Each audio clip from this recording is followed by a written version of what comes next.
Good afternoon, everybody, and welcome back to another installment of Scott's Selections here for Sunday, June 2nd. Before we get into the play of the day, we'll quickly recap what happened yesterday. We did not have any plays of the day. However, our baseball leans as well as our hockey leans ended up pretty solid, as we recommended the Bruins on the money line at plus price, including the over, and they ended up winning 7-2. That was an easy win for them. Also recommended some baseball plays with the over in the Brewers game that ended up winning. The Astros with Verlander on the mound. Overall, it was a pretty solid day. And unfortunately, though, the Champions League, we did recommend the over 2.5, along with Liverpool winning. Liverpool did win, but the over did not get there, despite there being a penalty roughly a minute into the match. But either way, congrats to Liverpool on winning their first Champions League title in about 12 years or so. But with that being said, we're going to dive right back in to the NBA playoffs for Game 2 of the finals. How's it going, Paul? How's it going, Jamal? Yep, I agree that I think Toronto will play well tonight, especially with the fact that the spread is currently a -2. But it's actually not going to be one of the leans or one of the plays of the day that we have here. Money has come in on Toronto for -1.5 to -2, so I will give out a lean on that one. Total's been bet down from 215 to 213 right now, so lots of money on the under. I lean to the under on that one because I think both teams will make defensive adjustments, and I would lean to Toronto -2. I simply think that Golden State needs Durant in order to win the series, and people have been arguing that the Warriors are better without Durant. I think Game 1 proved that that's definitely not true, as Siakam and Leonard pretty much did whatever they wanted offensively. However, how's it going, X? Thanks for joining us. The play of the day is actually going to be on a player prop. First time that we've done a player prop here. And if you guys remember my video on Game 1, you probably know where we're headed, where we are going to be taking Kyle Lowry under 15.5 on the points for -115, which is available at Bovada. And the main reason why we like this prop, I mentioned in Game 1, Kyle Lowry has been dealing with a hand injury for the last couple of rounds. He was great against Milwaukee, but I personally think that Bledsoe was pretty much useless from both sides of the ball in that series. But in total, Lowry did nothing in Game 1. He hit a 3 late, but at the same point, he only had 7 points, so he was pretty much a non-factor. And I expect Toronto to continue to ride Kawhi and Siakam offensively moving forward, especially after Siakam had such a fantastic performance in Game 1. I think the Warriors will make some adjustments to combat that, yes, but Siakam still went 14 for 17 for 32 points.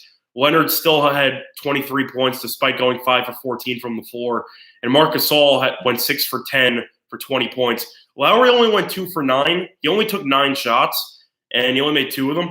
So he had 7 points, got to the foul line twice. Overall, he was fantastic defensively, as Kyle Lowry was able to draw some charges. I believe he drew 2 or 3 in that game, so defensively he looked really solid. But offensively, he was definitely not a focal point for Toronto whatsoever. And I also like the money towards the under here because of the fact that that means that they're expecting a relatively lower scoring game. So I think that will definitely play a factor into this. But Curry at 34, Lowry's going to keep trying to guard Curry, so I expect him to get tired out on the defensive side of the ball. Also, he might draw a decent amount of fouls as he continues to try to draw charges. But a couple of those charges turned to blocks, and now you have Lowry in foul trouble. And overall, I just think that 15.5 is too high. Lowry has looked good this postseason, but Game 1, he was pretty much a non-factor. And other than that, he's not playing Milwaukee anymore. I expect Golden State to come up with a couple of defensive schemes to catch Toronto off guard. But I still believe that Toronto will pretty much ride and die by Siakam and Kawhi offensively. Kawhi did have 20-something points, but I have to assume he's going to shoot the ball more than 14 times. And he only went 5 of 14. I could see Leonard shooting roughly 18 to 20 times in this game, as he will need to get it going to help get the Warriors down 2-0. So for me, I think 15.5 is too high for Lowry. I think that Van Vliet's success is also going to cut into Lowry's minutes, as they'll try to keep him fresh with the injured hand. And I simply think that 15.5 is too high. So I'd personally lean to the under there on the Kyle Lowry 15.5 points. So I'll take the under there as the play of the day at Bovada at -115. As for the leans, I mentioned I like Toronto -2, and I also like the under 213. However, it's still available on Bovada at 214 at -115 to the under, so I would simply just take it there. Moving on to baseball, you have the Giants and the Orioles. We actually recommended the over as one of our favorite plays yesterday. That ended up winning. But you have Samardzija versus Genoa. In terms of this game, I don't really have any thoughts. I'd lean to the over again, but overall, Samardzija hasn't been great this season. Genoa's a relative unknown.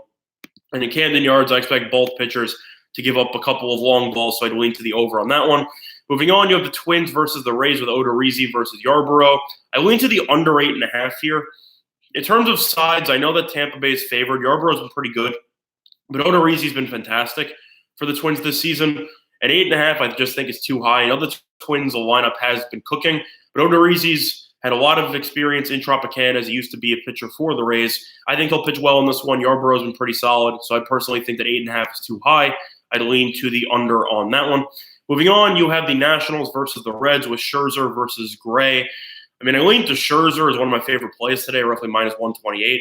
I know that the Nationals ended up winning yesterday, but their bullpen has always been a question mark. There's no way that Scherzer should only be a minus 130 favorite, give or take, against Sonny Gray. I know that Gray's been decent this year in Great American as well. How's it going, Terry? Thanks for joining us. But in terms of Gray only being roughly roughly a plus 120 money line against Scherzer, I think is absurd. I know the Nationals haven't won many of Scherzer starts this season, but it's mostly due to bullpen. I would not be surprised to see Soto go deep again with Rendon. I think the Nationals are definitely the better team, and I'd lean to the Nationals there with Scherzer at roughly minus 128 on the money line. Moving on, you have the Tigers and the Braves with Boyd versus Tehran.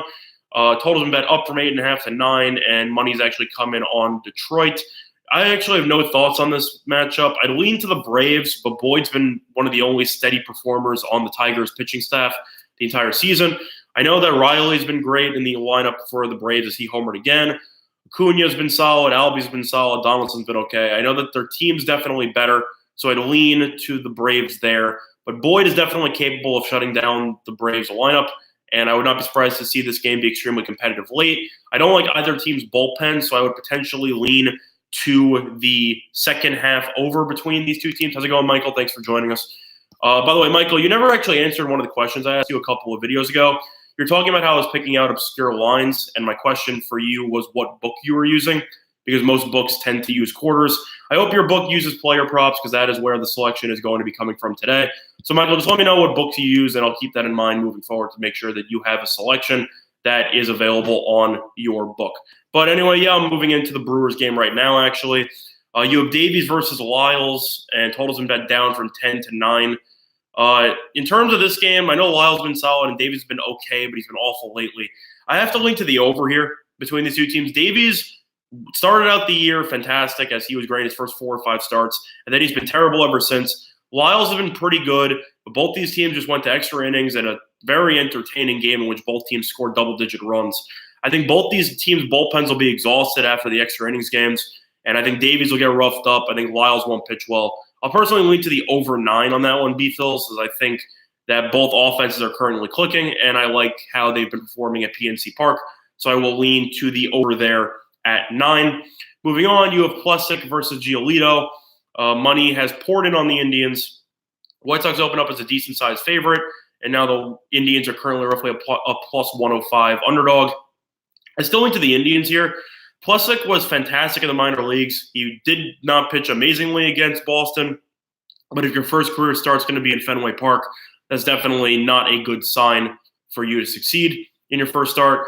Plesac was still fantastic in the minors. He was 4-1 with a sub-2 ERA this past season in the minors. Giolito is decent stuff. Hasn't been amazing in his last couple of starts, and the Indians they have played a little bit better lately. I think Plesac has decent stuff. I think that if there is a spot for him to get his first MLB win, it will be against the White Sox here. And the fact that the White Sox have crashed from roughly minus 140 to minus 115 tells me all I need to know about this game. I'd lean to the Indians there, as I think that Plesac will be able to get the job done. And B-Phils, I'll get into the Rockies game as well. I'm just going through in order based on the rotation numbers. Moving on, you have the Cubs and the Cardinals with Hamels versus Wainwright. I lean to Hamels here and the Cubs. Wainwright has been solid in his last couple of starts, but overall, still not the pitcher he used to be. Cubs at minus 107, give or take. Hamels has still been pretty solid this year, and the Cubs are definitely a better team than the Cardinals, and the Cardinals are borderline 500 right now. So for me, I think the Cubs should be a bigger favorite. They already faced Wainwright this year, and Hamels, I believe, pitched well against the Cardinals in his last start. So for me, I'm going to lean to the Cubs there. I think that they should be a bigger favorite than roughly minus 108 So I'd lean to the Cubs there. I see them being worthy of being minus 120, minus 125 favorites. So I think there is value on the Cubs in that one. Moving on, you have the Royals and the Rangers with Sampson versus Keller on the mound. Totals at 11, and money is actually coming on the Royals. I don't really care. I'd still lean to Texas. Another one of our leans yesterday was on the Rangers money line, as it was Homer Bailey Day. So I hope that you got your fades in there, and Texas ended up winning. I still lean to Texas. They've been very solid at home this season in Arlington. Keller has not been great, and the Royals are still one of the worst teams in the league. They have some potential with Mondesi and some other pieces, but overall, Texas is a better team. Gallo did injure his oblique yesterday, so I doubt he will be playing in this game. But I still like the Rangers, and I think they are the superior team. So I will lean to the Rangers, are roughly minus 120. Moving on, you have the Toronto and Colorado game with Sanchez versus Sanzatella. Total's been bet up from 11.5 to 12.5. 12.5 is probably one of the highest totals you will see today. Yeah, B-Fields, I know that the Rockies only got held to 4 runs, but I consider that an anomaly. They still won the game. Rockies have been rolling lately. I know money has come in on Toronto today as the fact that Sanzatella has not been great. Sanzatella has not been great this season. Sanchez has been pretty good, but the Rockies are rolling, and the Rockies are currently at minus 135 on the money line there. I still lean to that. I still lean to Arenado on the over in every single player prop that he has. Arenado's been the hottest hitter in baseball for the last 2 weeks or so, and you simply just can't stop him. He's been absolutely rolling, and for that reason, I would lean to the over on the Rockies team total, and I'd lean to the over in the full game, and I'd lean to the Rockies winning this game outright. My favorite lean on the game, though, is the Rockies winning it outright, as Toronto's offense, ever since they called up Biggio to team up with Guerrero Jr., their offense has been non-existent, and the Rockies right now are actually fighting for second place in the NL West, as they are over 500 after such an abysmal start. So the Rockies are finally starting to heat up, and I'm not going to fade them. So I'd personally lean to the Rockies there. Moving on, you have the Astros and the Athletics with Cole versus Bassett. I lean to the Astros there. Oakland keeps getting money, or at least they did in the first 2 games, and I was simply just on the Astros because they're the better team, despite all the injuries they have to Springer and to Correa. And it hasn't mattered, as Houston's pitching has looked fantastic so far in the series, and Houston's bullpen has been able to hold the fort while Oakland's bullpen continues to choke away leads. Still lean to Houston, and I'll lean to the over 7.5 here. Cole's a solid pitcher, but he tends to focus a lot on strikeouts, and he might miss a spot once or twice, and I think Oakland's good enough to make him pay. Money has come in on Houston in this game. They're at roughly minus 140 in the money line. Bassett's pretty good, but he doesn't have very dynamic stuff, so I think that Houston will get to him, so I'll lean to the over there. I see that game ending somewhere in the realm of 5-3, so I think that game will go over the 7.5, and I'll lean to Houston on the money line. Moving on, you have the Phillies and the Dodgers. Rich Hill against Pivetta. Lean to the over 9. I lean to the Dodgers here. Pivetta, as people might know, is one of my least favorite pitchers in the entire league, as I think that he is terrible. So I'll lean to the Dodgers there. And Michael, in terms of that, Bet Online, I've heard it's decent. If you want my personal recommendation for sports books, I'd personally recommend 5 Dimes, as you can get that book anywhere in the States since it's based in, I believe it's Costa Rica. But I've used them. They have a ton of props. They have a ton of deals. I'd simply look into 5 Dimes, Michael. If not, you can get a brief look at the lines or get a sample account. But I definitely recommend 5 Dimes as my book of choice. Bet Online, I've heard decent things. I'm sorry that they don't have any of the quarter lines or any of the recent bets that I put out for you. So I'm sorry that that has not worked out for you in the last couple of weeks. But with that being said, I'd simply look at 5 Dimes. I personally think that is the best sports book on the market.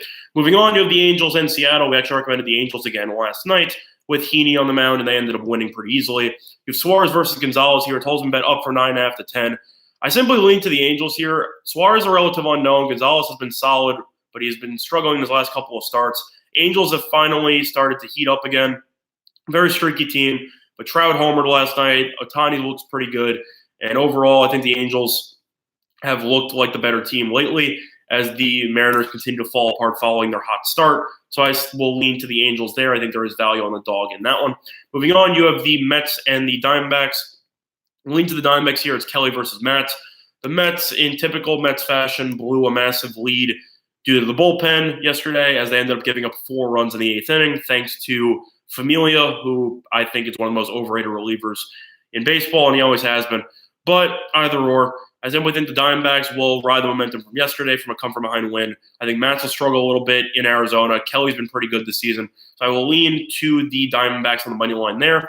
Moving on, you have the Padres and the Marlins. Marlins got a rare road win yesterday after winning 9-3.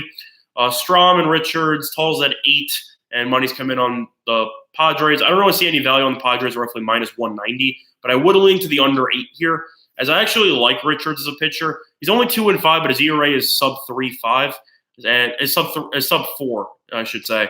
But overall, Richards definitely has decent stuff. Strom's been pretty solid so far this season, as he has less than a 3.3 ERA. So for me, I'll lean to the under there at 8. I think both teams will struggle offensively in Petco today, and I think that the Marlins scoring 9 runs is an anomaly, as they're used to scoring roughly 2 or 3. So I'd lean to the under 8 there. And moving on, you have the night game, which is the Yankees going for the sweep against the Red Sox. Money has come in on the Yankees. Red Sox open up minus 135, down to roughly minus 120. Sabathia versus Price. Price is awful against the Yankees, and he always has been. And I would not be surprised to see Sanchez go deep, as Sanchez has owned Price during his entire career. Lean to the Yankees there. The Yankees have been rolling. Red Sox are at 500, and I think there is value on the Yankees there at a small money line underdog price. But the play of the day, if you are just joining us, will be on the Kyle Lowry under 15.5 points, which is available on Bovada at minus 115. Other than that, quick reminder of our sponsor at PointsBet, online sportsbook in New Jersey, and some of the promos they are running, as they currently have up to 2 risk-free bets of up to $1,000 for new accounts. So if you end up losing your first bet for $1,000, you end up getting your money back, which is a great deal. And you also have an NBA Finals deal, which is relevant tonight, as if the team you bet on is up after 3 quarters on the money line, then you win and don't have to worry about sweating out the 4th quarter. But with that being said, that'll do it for this installment of Scott Selections here for Sunday, June 2nd. I'm going to look to all of you and your respective bets today. Bye, everyone.